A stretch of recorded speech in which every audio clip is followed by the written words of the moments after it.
צהריים טובים לכולם. תראו, כמו תמיד ככה במזרח התיכון אתה עושה תוכניות יום אחד, אבל מה לעשות, בחלוף שעתיים או דקותיים אתה מגלה שכל התוכניות שלך השתנו, וזה פחות או יותר היו פני הדברים גם היום. תכננתי לדבר על X, והנה אני מוצא את עצמי מתחיל בכלל לדבר על דברים אחרים לחלוטין. אז ראשית אני בא מרמאללה. ברמאללה היה ביקור מתוכנן, ידעתי שאני בא משם, ביקור מעניין, בא מוקטעה אצל אנשיו של מחמוד עבאס, אבו מאזן. אבו מאזן עצמו בחול, כמנהגו בקודש הייתי אומר, האיש לא נמצא כאן, באמת. האיש פשוט לא מבלה בשטחים הפלסטינים, הוא מבלה בחול ואני יכול להבין אותו. עכשיו, בכל זאת בעוד אני יושב שם, מגיעים הדיווחים על אותו חיסול בעזה. אותו פעיל של מועצת השורה של... אתם גם הייתם... חבר'ה, אני יכול להרגיע אתכם, מה שמדובר זה פשוט צבא ירדן החל לפלוש לא מזמן לתוככי בקעת הירדן.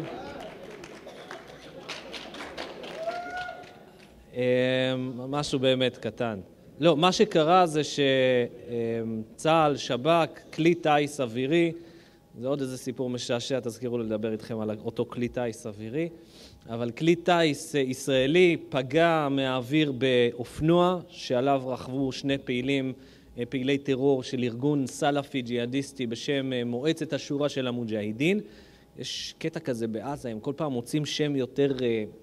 מועצת השורה של המוג'אהידין, היה אחד שקראו לו צבא האסלאם, היו כאלה שקראו להם צבא האומה, לא יודע מאיפה הם מוצאים את השמות האלה, אבל וואלה, יושב שם איזה מישהו שרושם פטנט כל פעם שממציאים ארגון טרור עם שם יותר מקורי. אז הפעם זה מועצת השורה של המוג'אהידין, על פי ההודעה של השב"כ וצה"ל, מדובר באותם אנשים שהיו מאחורי הירי של רקטות הגרד לעבר אילת לפני כ10 ימים כמדומני.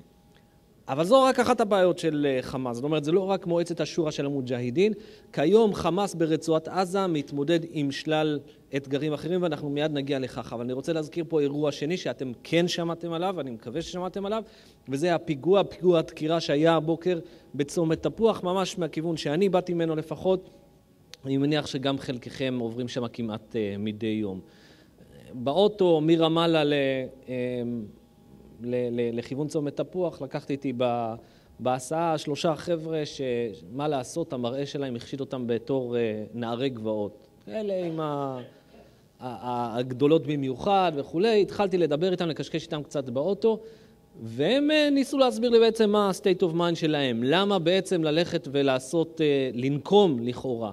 אני אמרתי להם שאני לא מצליח להבין את זה, ושאין פה בעצם איזה משהו, איזושהי תוצאה או תוצרת שאפשר להפיק מללכת ולשרוף שדות של פלסטינים, או לרגום באבנים אוטובוס של תלמידות פלסטיניות. בעיניי זה לא מעשה מכובד, זה לא משיג שום דבר, ולהפך, זה רק מכפיש את תדמיתה של ישראל, ויוצר רק עוד שנאה בצד השני.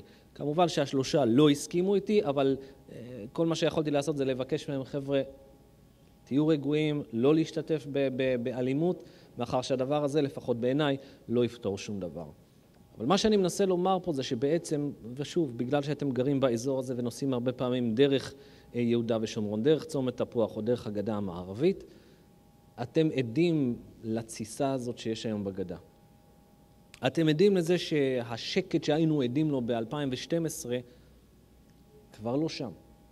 אנחנו בכל יום שומעים על יותר זריקות אבנים, על בקבוקי תבערה, גם על ניסיונות לפיגועי ירי, גם על ניסיונות להוציא פיגועים קשים, נוסח חטיפות, רציחות וכו'. אבל באופן מוזר קצת, מי ששותף בעצם למאמץ הזה להוריד את מפלס האלימות בשטחים, לפחות האלימות של הטרור, פחות מה שהם מכנים ההתנגדות העממית, זה הרשות הפלסטינית.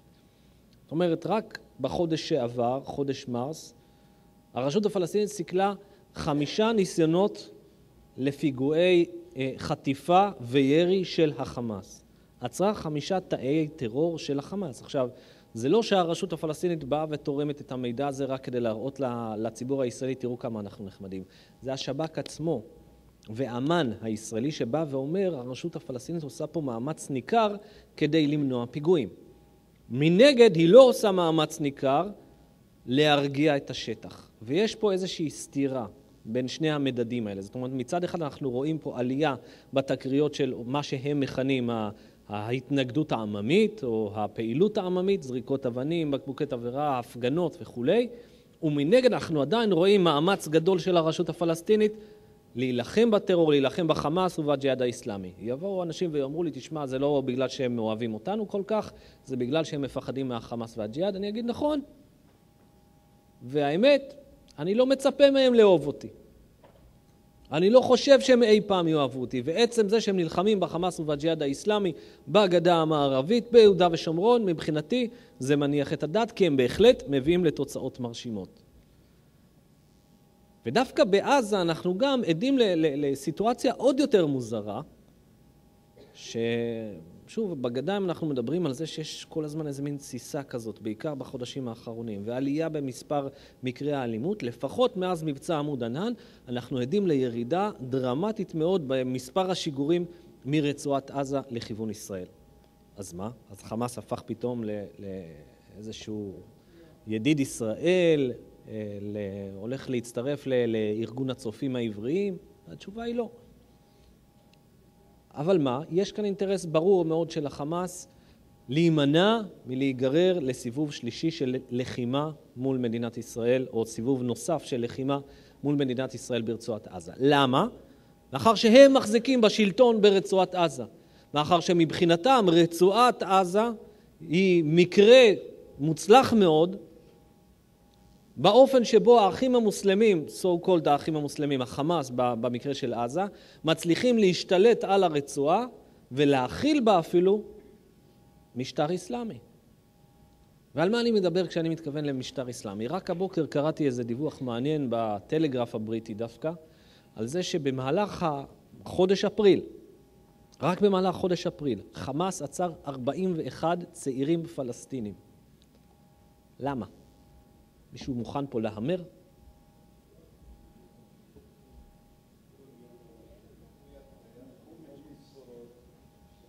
יפה. תספורות. תספורות. הם לא לקחו את ההמלצה שלי, אותם 41 חבר'ה, ועשו תגלחת כמוני, והם גידלו שיער ושמו ג'ל בשיער. זה היה כל הפשע שלהם. זה היה המעשה הנורא שהם עשו. שמו ג'ל, עשו קוצים בשיער. משטרת חמאס החליטה שהיא נלחמת בתופעה הזאת של תספורות מערביות, ועוצרת אחד אחר השני את אותם צעירים שמעיזים לעבור על ה-so called חוק. עכשיו, אין פה חוק כתוב, זה לא שאיזשהו פרלמנט חמאסניקי יושב וכותב חוק שאומר אסור מעתה והלאה לשים ג'ל בשיער. אבל יש פה איזושהי אמירה כללית שיוצאת ודולפת מחברי הפרלמנט של החמאס לתקשורת, לא בצורת חוק ברור עוד הפעם, אלא בצורת המלצה. ועת אנחנו רואים שהמשטרה, משטרת החמאס, כופה על הציבור שלה לא להסתפר או לא לשים ג'ל בשיער. על נערים, אני אפילו לא מדבר על נשים, אנחנו תכף נגיע לנשים ואתם תבינו מה זה משטר של חמאס. אז אסור לשים ג'ל בשיער, אז מה עושים למי שכן שם ג'ל בשיער? וסיפר אותו בחור צעיר בטלגרף, כיצד עצרו אותו, לקחו אותו לבית מעצר, קשרו לו את הרגליים יחד ובאו עם מקל גדול ונתנו לו מלקות על כפות הרגליים. למה נלמד לקח? למה נספר גם לחבריו? כמה לא מומלץ להסתובב עם ג'ל בשיער שלו. מעשה שני שגם הביא לחמאס כנראה את החלסטרה, זה אותם צעירים שמסתובבים עם מכנסיים נמוכים. נוסח ראפרים, כן? אז אסור להסתובב עם מכנסי ג'ינס או כל מכנסיים אחרים מעט נמוכים. אני יודע שחלקכם תגידו חבל שזה לא אצלנו קורה וכולי, אבל תזכרו שתמיד יש לנו את איגוד האינסטלטורים שלא היה מקבל את זה בהבנה, את החוק הזה. וצריך להתחשב פה במיעוט בישראל, אין מה לעשות. אז זה חמאס. וזו הדיקטטורה של חמאס, הדיקטטורה שכופה על נשים להתלבש בצורה מסוימת ולהסתפר בצורה מסוימת, וחלילה אסור לנשים להסתפר אצל ספרים גברים וכו' וכו', ואסור להם להסתובב, לדוגמה, ברחוב לבד. אסור להם לדוגמה להסתובב בחופי הים לבד. למה? כי זה נוגד את המוסר האסלאמי.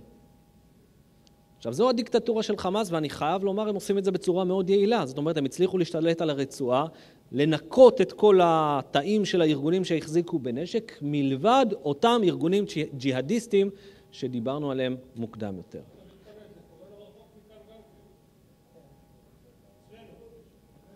בסדר. אבל אנחנו מדברים פה על ארגונים שמחזיקים לא רק באג'נדה דתית, אלא גם באג'נדה של טרור. זאת אומרת, למה בעצם, אם אני מנסה להבין למה חמאס בא ונלחם באותם צעירים, באותם אנשים ששמים ג'ל בשיער, או אומר לנשים,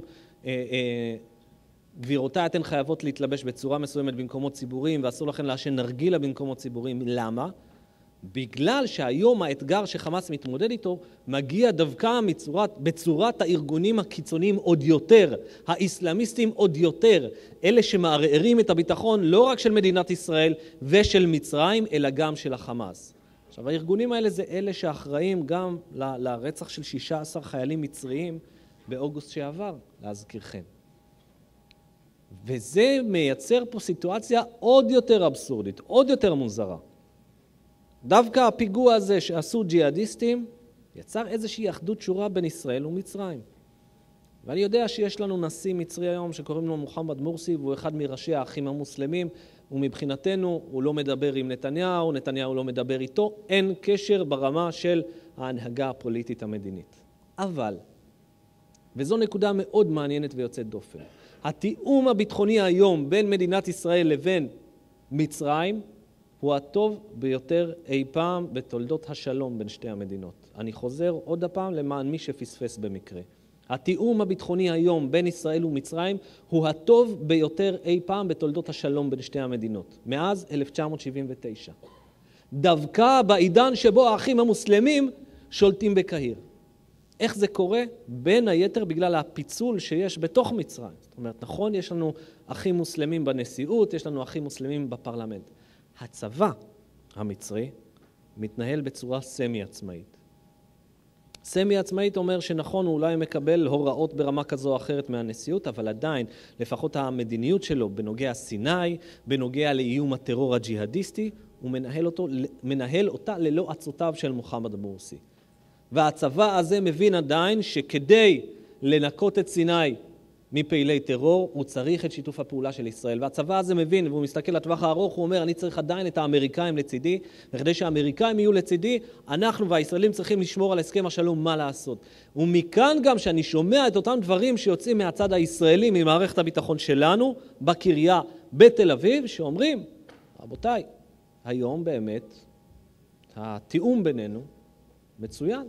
נכון, הם עדיין לא עושים במאת האחוזים מה שאנחנו מצפים מהם לעשות, אבל הם מראים רצינות בניגוד לימיו של חוסני מובארק.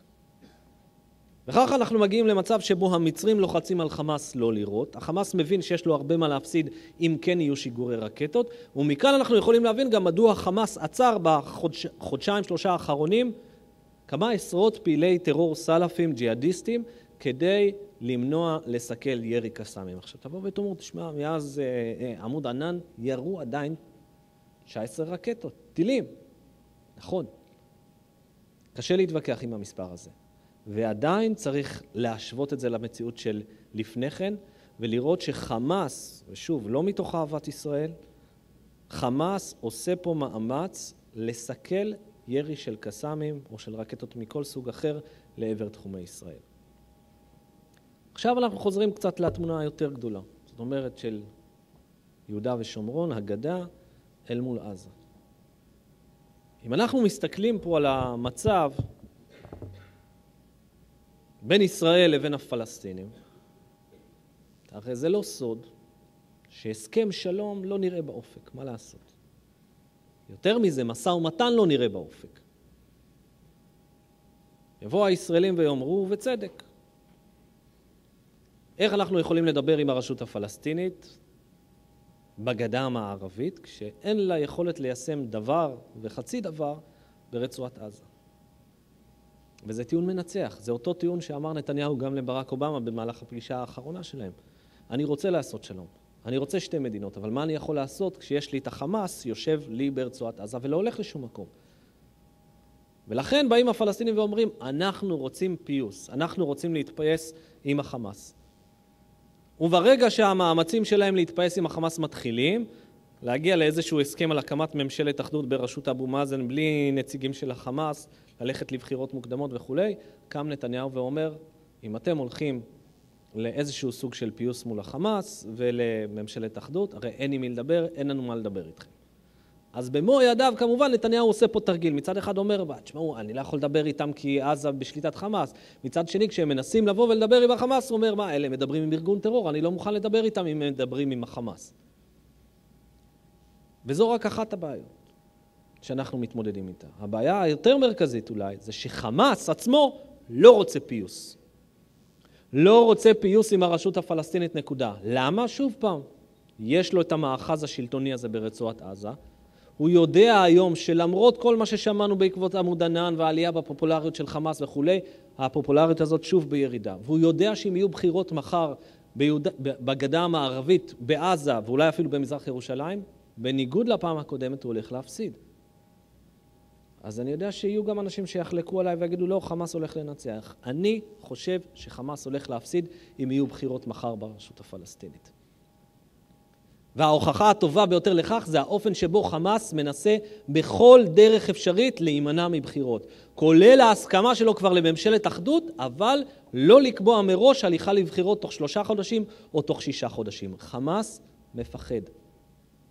בחמאס מפחדים מהליכה לבחירות אל מול הפתח, ויש לזה סיבה.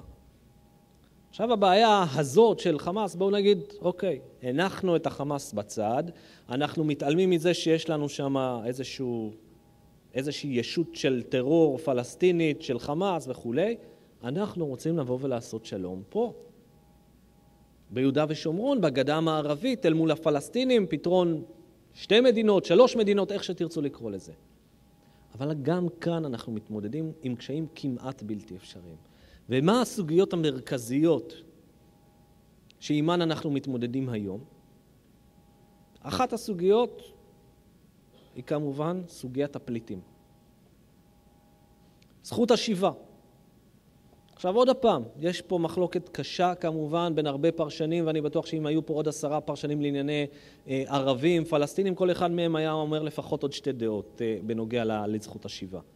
אבל בעיניי לפחות, וזה דעתי האישית, אני כן חושב שהיום רוב הציבור הפלסטיני, או לפחות רוב ההנהגה הפלסטינית של הרשות, מבינה ששיבה של פליטים כבר לא תהיה לשטחי 48.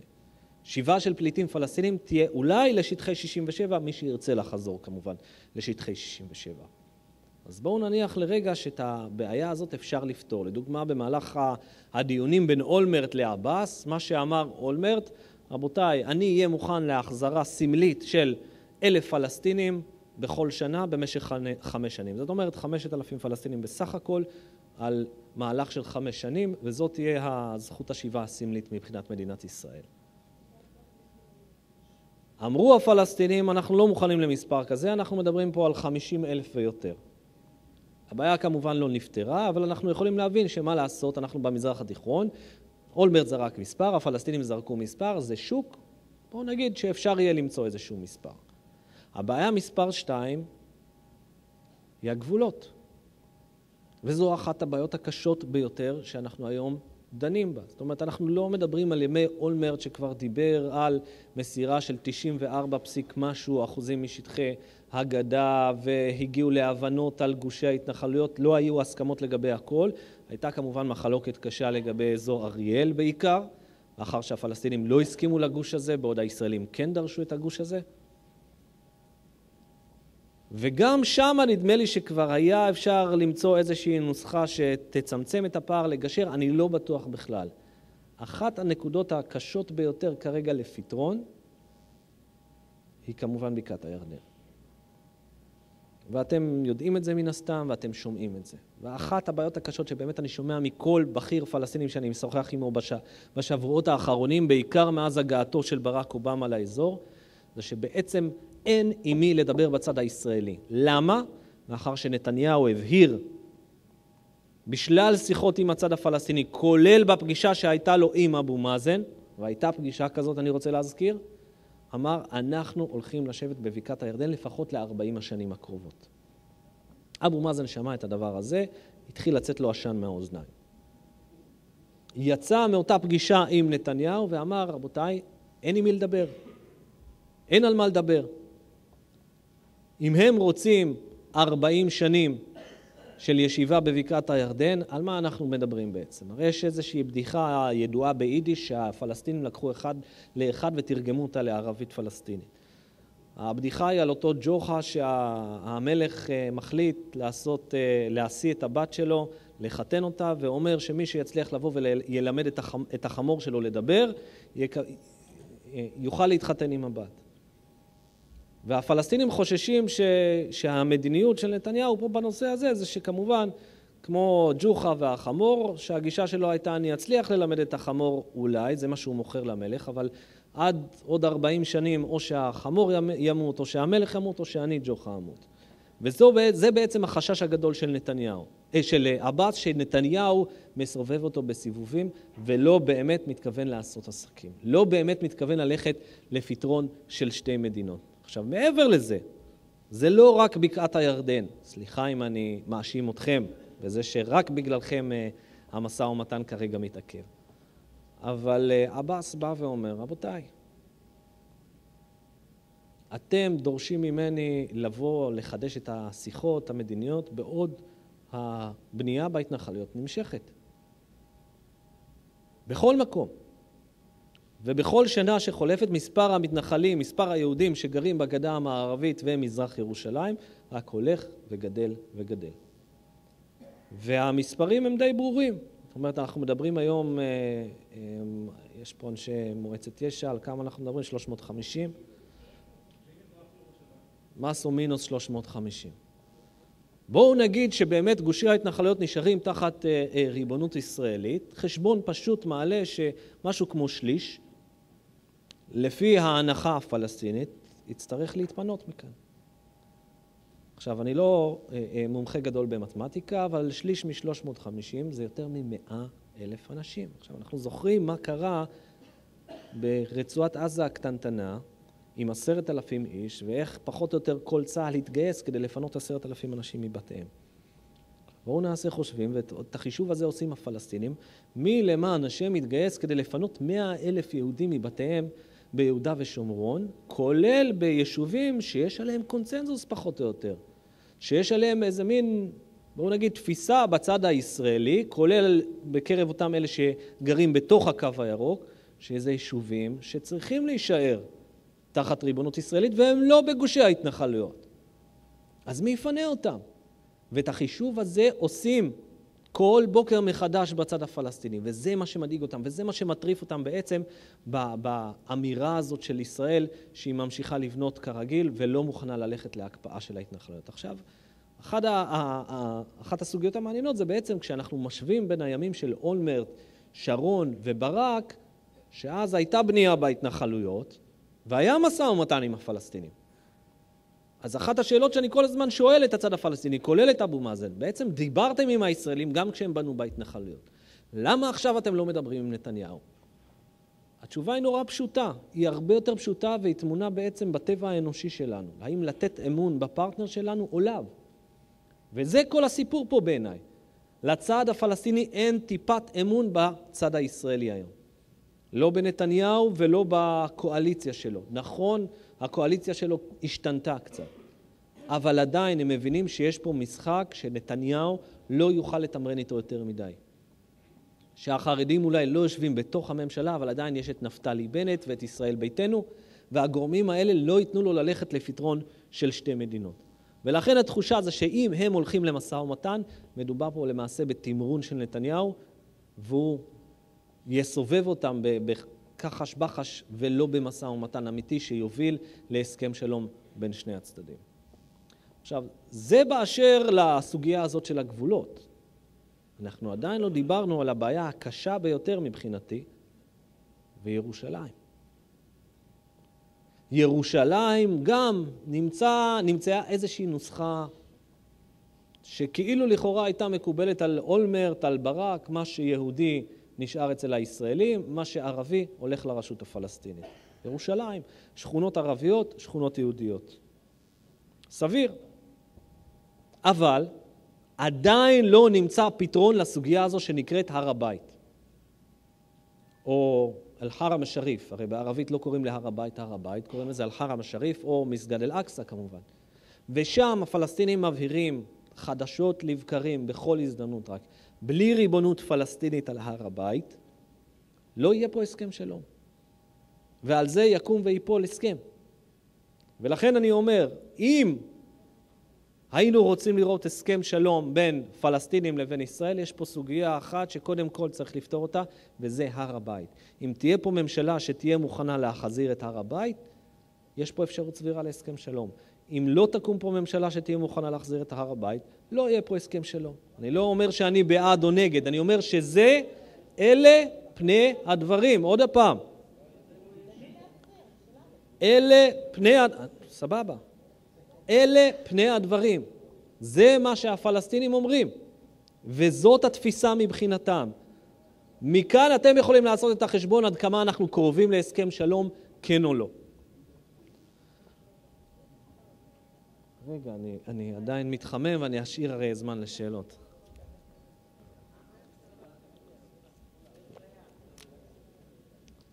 עכשיו, תראו, אני יודע שאני נתתי פה הרבה נקודות למחשבה, נקודות מאוד אופטימיות שעודדו אתכם וחיזקו את רוחכם. אבל כדי לדכא אתכם באמת, אני רוצה קצת לעבור ולדבר על המזרח התיכון כולו. על המזרח התיכון כולו. ואם אנחנו מסתכלים פה על הזירה שעוטפת אותנו, באמת זה לא נעים, בלשון המעטה. הסיטואציה שנוצרה לנו גם מדרום עם מצרים, ונכון, אני מסביר לכם על התיאום הביטחוני שהוא הטוב ביותר אי פעם, אבל עדיין כשאנחנו מדברים על סיני, ואתם יכולים לראות את מצרים ואת חצי האי הזה שקוראים לו סיני, הרי אנחנו מדברים פה על אזור שהוא פי 2 משטח מדינת ישראל. אנחנו יודעים שגם לאחר האישורים שישראל נותנת לצבא המצרי להכניס עוד כוחות ועוד כוחות ועוד כוחות, זה טיפה בים. ומה שקורה בתוככי סיני היום מהווה איום על מדינת ישראל, מה לעשות? כשלשטח זולגים, אני לא אגיד לכם אלפים, ואולי אפילו לא מאות, אבל מספיק שיש לכם כמה עשרות פעילי טרור, חדורי מוטיבציה, שמזוהים עם האידיאולוגיה של אל-קאידה, וקוראים לעצמם מועצת השורה של אבי יששכרוף, או אני לא יודע מה, מספיק שיש להם מוטיבציה וגם כמובן כלי נשק, והנה הם יכולים להוציא פיגועים נגד מטרות מצריות ונגד מטרות ישראליות. ולאנשים האלה יש נגישות לכלי נשק, והאנשים האלה יושבים על הנתיב הזה של הנשק שעובר מלוב, דרך מצרים, דרך חצי האי סיני, לתוככי רצועת עזה, והיום כבר הנשק ברובו אומנם מיועד לרצועת עזה, אבל חלקו לא מגיע לשם בכלל, אלא נעצר איפשהו בחצי האי סיני, ועובר לאותם פעילי טרור. עוד פעם, לא כולם פלסטינים, אפילו לא מצרים. יש שם סודנים, יש שם סעודים, תימנים. קיצור, באמת, קיבוץ גלויות מרשיעים מכל רחבי המזרח התיכון, של פעילי טרור שהמטרה שלהם זה להרוג את הכופרים. עכשיו, מבחינתם הכופרים זה לאו דווקא יהודים, זה גם חיילים מצרים, זה אפילו אנשי האחים המוסלמים בעיני כמה מהם.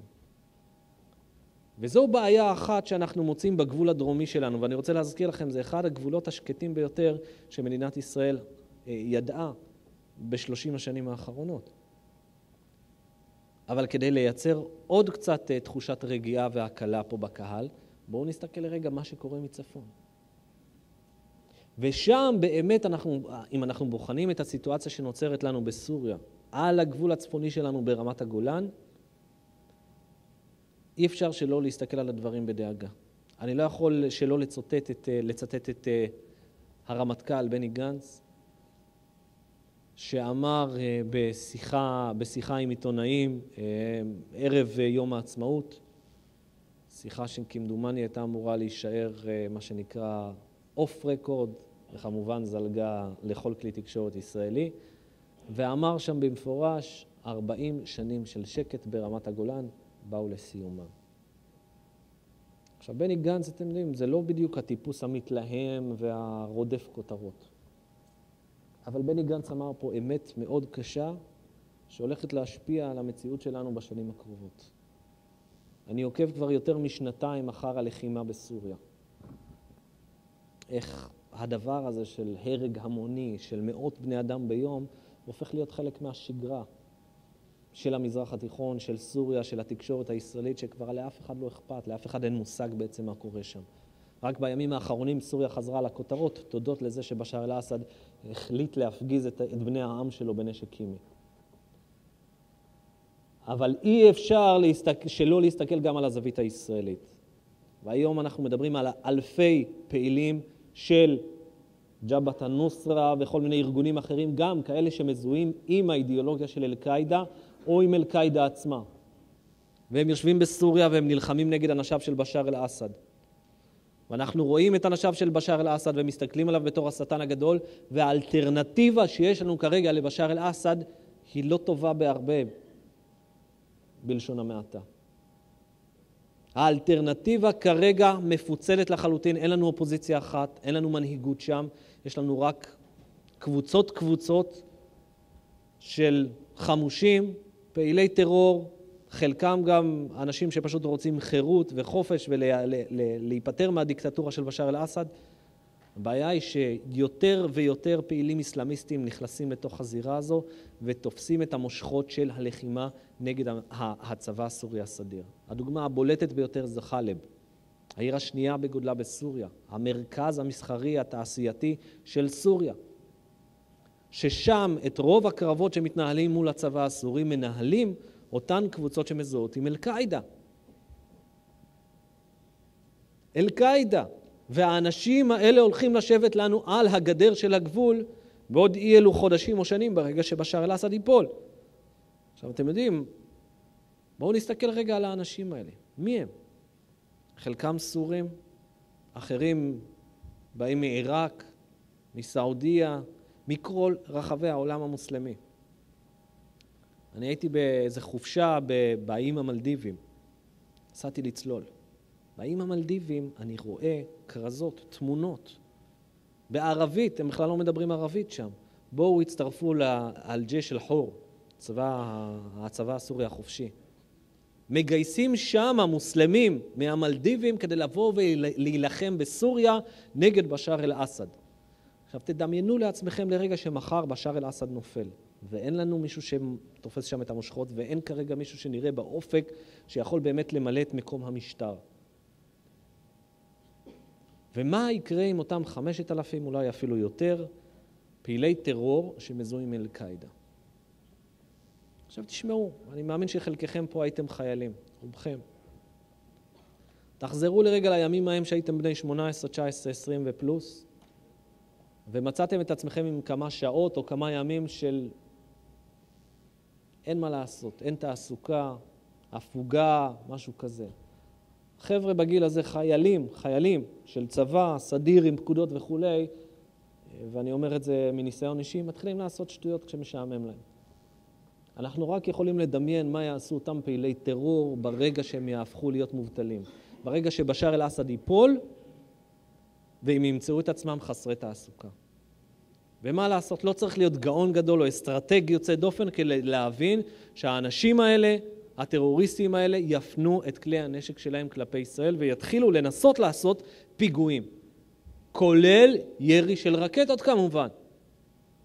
ואנחנו עלולים למצוא את עצמנו גם מהכיוון של החזית הסורית הפעם, עם ארגון טרור או עם איזשהו ערב רב של פעילי טרור שלא אכפת להם מכלום. אתם יודעים, נגיד עם חיזבאללה עוד לפחות, יש לך ארגון עם איזשהו היגיון. גם המטורפים של חיזבאללה עוד פועלים לפי היגיון מסוים. פה במקרה הסורי אין היגיון, אין שפיות, וכל אחד יכול לבוא ולשגר רקטה או טיל או מה שזה לא יהיה לתחומי ישראל. עכשיו, התוהו ובוהו הזה של סוריה משליך כמובן גם על המציאות של השכנים שלהם ממערב, וזה הלבנונים. ואנחנו רואים את הקרבות שיש לנו היום באזור אל-קוסר. אזור אל-קוסר זה אזור הגבול בין סוריה ולבנון, מזרחה מהבקעה הלבנונית. ושם אנחנו רואים את אנשי חיזבאללה שולחים מאות אנשים, אם לא אלפי אנשים, כדי להילחם נגד האופוזיציה הסורית. וזה גם תהליך מרתק, איך אנחנו רואים פה את התזוזות הטקטוניות כמעט, במפה של המזרח התיכון, כשלפתע איראן, סוריה וחיזבאללה, מוצאות את עצמן מחותרות על ידי הקבוצה החדשה הזאת של האחים המוסלמים, מצרים, טורקיה, קטר, כולם יחדיו מנסים בעצם להחליש את הכוח האיראני. והיום זה הקרב האמיתי של המזרח התיכון. האיראנים פלוס חיזבאללה וסוריה נגד העולם הסוני. אם זה האסלאם הפוליטי ואם זה לא האסלאם הפוליטי. אם זה ירדנים, ששם יש לנו את המלך עבדאללה השני שעדיין מצליח לשרוד ובכבוד, ואם זה סעודים מואביסטים או קטר הדתית או טורקיה שנשלטת על ידי שלטון נוסח האחים המוסלמים ומצרים בוודאי. כולם נגד הניסיון של האיראנים להגביר את האחיזה ברחבי המזרח התיכון. וזה הקרב האמיתי שאנחנו עדים לו היום באזור שלנו. עכשיו, איך זה משליך על המציאות של לבנון? עוד פעם, הכוחות האנטי-סורים, אנטי-איראנים, מרימים לפתע את הראש. כבר אין את החשש שהמודיעין הסורי יבוא ויפגע בך מחר בבית שלך, או ירים את המכונית שלך, כפי שעשו לרפיק אל-חרירי ב-14 בפברואר 2005. והאנשים האלה מרימים את הראש ומתחילים לצאת בהצהרות נגד חיזבאללה, ודורשים לפרוק אותו מנשקו, ודורשים לפזר אותו, ודורשים לסלק אפילו את חסן נסראללה. וזה יכול להסביר לנו גם מדוע פתאום חיזבאללה משגר מזל"ט, או האיראנים משגרים מזל"ט, כדי לייצר פרובוקציה, כדי למשוך את תשומת הלב בעצם לעימות מול ישראל, ולא לדיון הפנים לבנוני על הצורך לפרוק את חיזבאללה מנשקו. והקולות הללו רק עולים ומתחזקים, ואחד הקולות הבולטים ביותר זה של אותו מנהיג דרוזי מופלא, שהוא פחות או יותר השבשבת של המפה הפוליטית בלבנון, מי שמכיר וליד ג'ונבלט. האיש באמת הוא דוגמה ומופת ליכולת של פוליטיקאי ללהטט ולפזז בין כל מיני מפלגות ובין כל מיני מחנות פוליטיים. הוא בעבר היה עם הסורים, אחר כך הפך להיות אנטי-סורי, אחר כך הצטרף עוד הפעם לסורים, עכשיו הוא שוב פעם נגד הסורים. וברגע שווליד ג'ונבלט בא ואומר שצריך להגביל את הכוח של חיזבאללה ואת סוריה בלבנון, זה אומר שבאמת משהו השתנה כאן במדינה. מה זה אומר עדיין על הכוח של חיזבאללה? קשה לומר, אבל צריך להבין שהארגון הזה כרגע שקוע מעל לצווארו בלחימה בסוריה. הבוקר דיווחתי בוואלה על מזכ"ל חיזבאללה לשעבר סובחי טופיילי, שהוא יריב גדול של נסראללה דרך אגב, אבל שהוא אומר בהצהרות לעיתונות ש132 פעילים של חיזבאללה נהרגו עד עכשיו בלחימה בסוריה. זה מספרים מטורפים. 132 אנשים של חיזבאללה. אני רק יכול לאחל הצלחה בהמשך הדרך לחיזבאללה ולאופוזיציה הסורית במה שמתרחש שם בגזרה המערבית של סוריה והמזרחית של לבנון, אבל אנחנו מבינים היטב שהלחימה והקרבות הללו בשלב כלשהו הסתיימו, וזה עלול לזלוג גם לכיוון שלנו.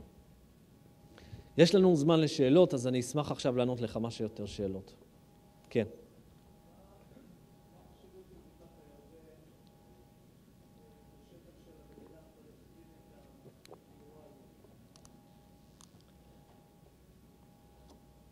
בשטח של המדינה הפלסטינית העתידית. תראה,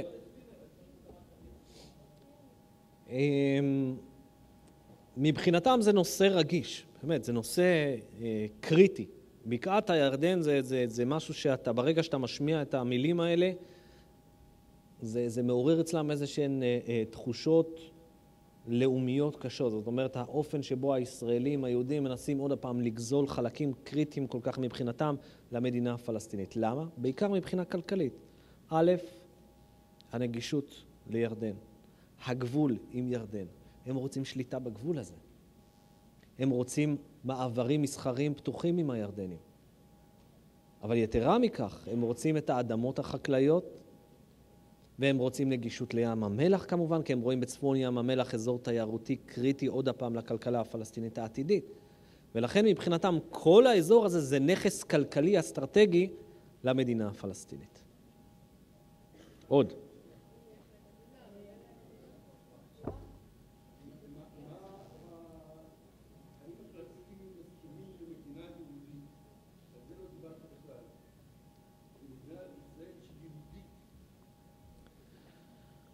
תראה,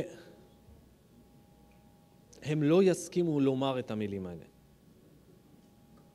הם לא יסכימו לומר את המילים האלה. מה שהם כן אומרים, רבותיי, תקראו לעצמכם איך שאתם רוצים לקרוא. אתם רוצים לקרוא לעצמכם מדינה יהודית, תקראו לעצמכם מדינה יהודית.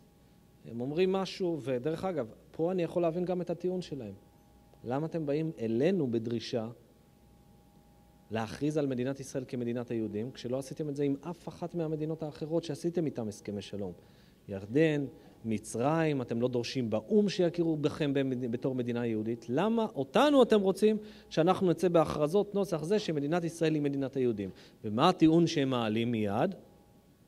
למה שאנחנו במובן מסוים נאמר לערבים הישראלים, רבותיי, זה לא המדינה שלכם. אנחנו יכולים לבוא לומר לאחינו הערבים הישראלים, ערב הדחל, שזה לא המקום שלהם? זה לא העבודה שלנו, זה לא המשימה שלנו. זה עוד הפעם, זו הזווית הפלסטינית. ולכן הם אומרים, תשכחו מזה. אנחנו לא הולכים להצהיר בשום שלב על כך שמדינת ישראל היא המדינה היהודית. כן. זווית קצת עקומה לעניות דעתי, כי אתה אומר, הרי בחלק שלהם הם דורשים שיהודים לא יישארו. עכשיו, כאן יש בעיה גדולה. זה כמו שהיית אומר, אחרי מלחמת העולם השנייה, לצרפתים, לגרמנים, תראו, הצרפתים מוכנים לעשות את זה שלנו. מה לעשות? הם דברים גרמני בטווח עין, אז הם רואים בזה פרובוקציה. על זה קשה מאוד לבנות שלו. עכשיו, אגב, במשוואה שלך לגבי סוריה וכן הלאה, רוסיה קצת נשכחה בתוך הסיפור הזה. רוסיה עומדת חזק מאוד, ורק בגללה למעשה, חפש אסד לא נפל, כמו שמובארק נפל, שארצות הברית אמרה לו לעזוב את המקום. כלומר, היא רוצה את הנמל והיא רוצה את זה עכשיו. אז חסר לנו משהו מאוד גדול בתוך המשוואה. הדבר נוסף, אולי כשאני שומעת אותך, אני אומר בעצמי רגע אחד, איזה מזל שלא נתנו כבר את רמת הגולן בסוריה, שלא מסרנו אותה. כמה חבל אולי שמסרנו את סיני למצרים, כי מה שקיבלנו לא היה באמת הסכם שלום, אלא קיבלנו, אפשר לקרוא לזה עוד הפסקת אש לטווח של מספר שנים. וכמה מסוכן שנשחרר את האחיזה מבקעת הירדן וגם בשומרון. אוקיי.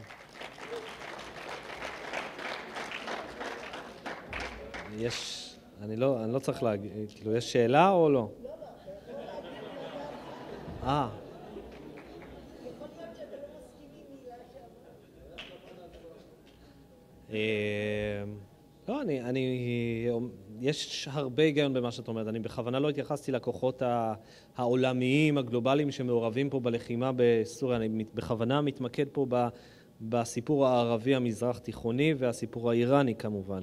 אבל ברור שיש פה השפעה רוסית והשפעה סינית, וכיצד מדינות מסוימות במועצת הביטחון מתגייסות לטובת סוריה כדי להציל אותה. הרי זה בלתי נתפס שהרוסים עד היום מגוננים על בשאר אל-אסד במועצת הביטחון.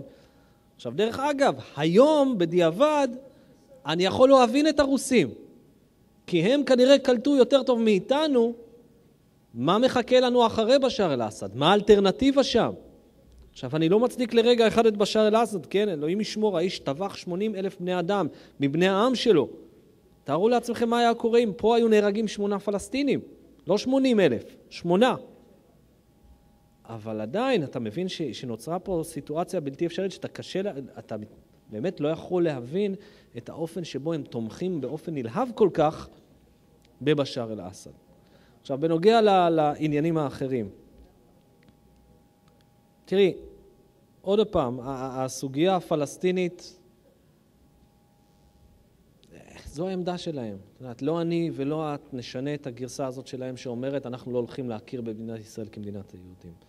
בנוגע לנקודה של כן היה טוב או לא היה טוב למסור את סיני, אני לא חושב שזה היה רע. אני לא חושב שעשינו פה טעות כל כך קשה. אני יכול להצטער ברמה האישית שאין לי עכשיו איפה ללכת לצלול. אבל זה באמת מפריע לי. אבל מעבר לזה, תשמעי, אנחנו מאז 1973 לא ידענו מלחמה עם המצרים. עכשיו, יכול להיות שהסיטואציה הזאת תשתנה. יכול להיות שאנחנו עדים, אנחנו ערב או בפתחה של תקופה קשה שתכלול אירועים אלימים ולחימה. אבל לפחות מבחינה קונבנציונלית, וגם את זה צריך לומר פה, אני יודע שזרקתי עליכם אחד אחרי השני ידיעות די מדכאות בלשון המעטה. אבל לפחות איום אחד הוסר מבחינתנו. וזה גם התפתחות חיובית. הסכם השלום הביא איתו את הסרת האיום הקונבנציונלי מצידה של מצרים. האיום הקונבנציונלי של צבא מול צבא. סוריה, אין שם צבא סורי שאנחנו עלולים לראות על הגדרות בתוך חודש או שנה או שנתיים. והיה את האיום הזה, אני מזכיר לכם, אנחנו כל הזמן היינו בחשש הזה מאז 1973, מעימות עם הצבא הסורי. אז נכון, הוא התרחש בלבנון ב-1982, אבל מעבר לזה רמת הגולן הייתה שקטה, והצבא הסורי המשיך להתחמש ולאגור כוחות, והיה פה את האיום הזה שמשהו יקרה עם הסורים. אז האיום הזה לפחות הוסר מבחינתנו. האם טוב או לא טוב? היום בדיעבד ברור, אנחנו חכמים גדולים כולנו לאחר מעשה ואומרים טוב שלא מסרנו להם את רמת הגולן. כן.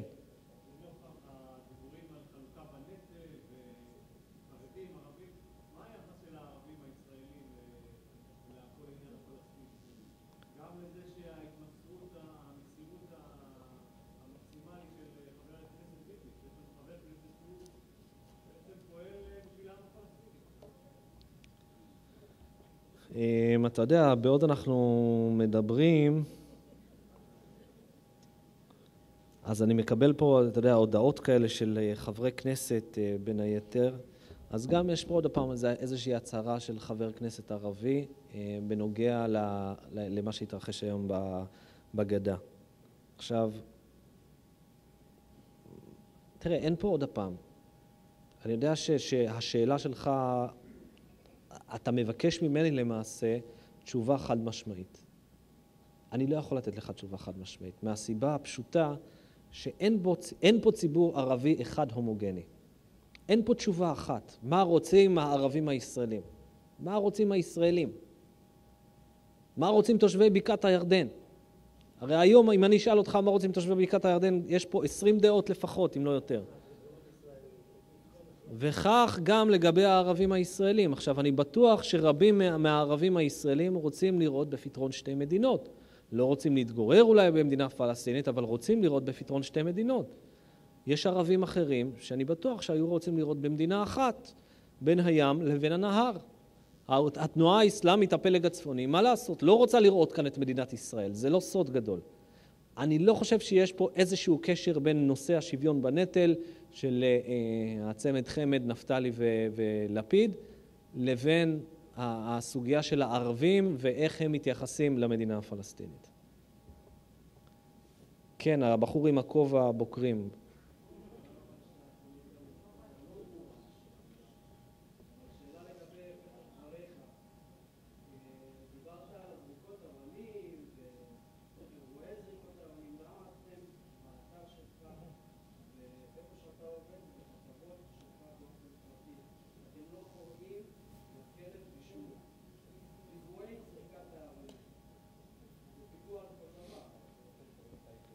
אתה יודע מה? שאלה מעניינת. לא יודע, אין לי תשובה אינטליגנטית במיוחד לסוגיה הזאת. זאת אומרת, אנחנו בוודאי עדים בתקופה האחרונה לנפגעים הרבים ולאותה תינוקת או פעוטה בת 3 שעד עכשיו שוכבת במצב של צמח. אין לי תשובה חכמה לומר לך בנושא הזה. אבל זה אולי כן נקודה שצריך להעלות אותה לדיון אצלנו בוואלה. בוא נאמר שבמקום העבודה הקודם שלי בעיתון הארץ, אם הייתי מעלה כזה דבר, היו רוגמים אותי באבנים, אבל בסדר. כן.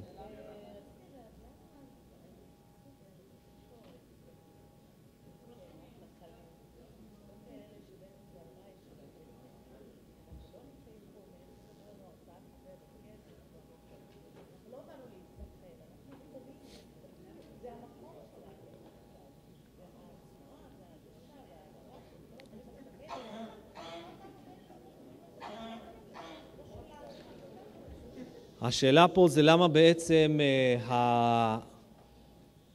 ההתייחסות אל ציבור התושבים שמתגוררים בבקעת הירדן, ביהודה ושומרון וכולי, הוא כאל מתנחלים ולא כאל תושבים. למה בעצם אנחנו מדברים על זה? זה נוגע גם לשאלה הזאת. אני חושב שפה, חוץ מזה שאנחנו תשקורת עוינת וכולי, מעבר לזה, יש פה גם איזושהי הליכה עם הסטנדרטים הבינלאומיים. זאת אומרת, נכון שמבחינת מדינת ישראל, רוב התושבים שגרים כאן לא באו להתגורר כמתנחלים, אלא באו להתגורר ביישובי קבע. אבל נדמה לי שהתקשורת הזאת, בצדק או שלא בצדק, מיישרת פה קו עם הגישה הבינלאומית שאומרת שמה שנבנה מעבר לתחומי הקו הירוק הוא בגדר התנחלויות.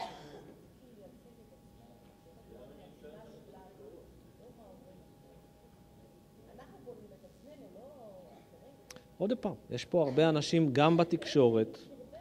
גם בתקשורת הישראלית, וזה לא סוד, יש, הייתי אומר, רוב גדול של אנשים שחושב שמעבר לגבולות הקו הירוק צריכה לקום מדינה פלסטינית. תודה רבה, חברים.